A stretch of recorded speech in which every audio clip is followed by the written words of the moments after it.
ஒரு மிக்ஸி ஜாரில் ஒரு கைப்பிடி அளவுக்கு கொத்தமல்லி, ஒரு கைப்பிடி அளவுக்கு பூண்டு, இஞ்சி சேர்த்து நல்லா மிக்ஸி ஜாரில் அரைச்சி எடுத்துக்கோங்க. ஸ்டவ் ஆன் பண்ணி பேன் வச்சு அதில் 1 ஸ்பூன் அளவுக்கு சீரகமும், 1 ஸ்பூன் அளவுக்கு மிளகு, 2 ஸ்பூன் அளவுக்கு தனியா ஆட் பண்ணி நல்லா பொன்னிறமாக வறுத்து ஆட் பண்ணிக்கோங்க. மசாலா ஸ்பைசஸையும் வறுத்து ஆட் பண்ணிக்கோங்க.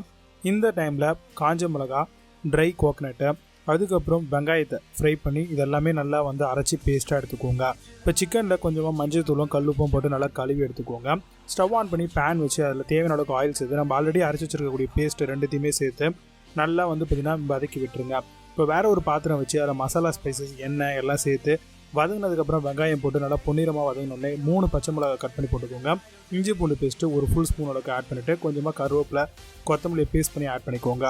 இந்த டைமில் சிக்கனை சேர்த்துட்டு சால்ட்டு தேவையான அளவுக்கு ஆட் பண்ணிவிட்டு தண்ணி கொஞ்சமாக ஊற்றி நல்லா கொதிக்க விடுங்க. இப்போ ஆல்ரெடி வதக்கி வச்சிருக்கக்கூடிய மசாலா பேஸ்ட்டையும் போட்டுட்டு நல்லா கொதி வந்தோடனே கொத்தமல்லி பொடி இறக்குங்க. சூப்பரான டேஸ்டியான மகாராஷ்டிரியன் கறி ரெடி.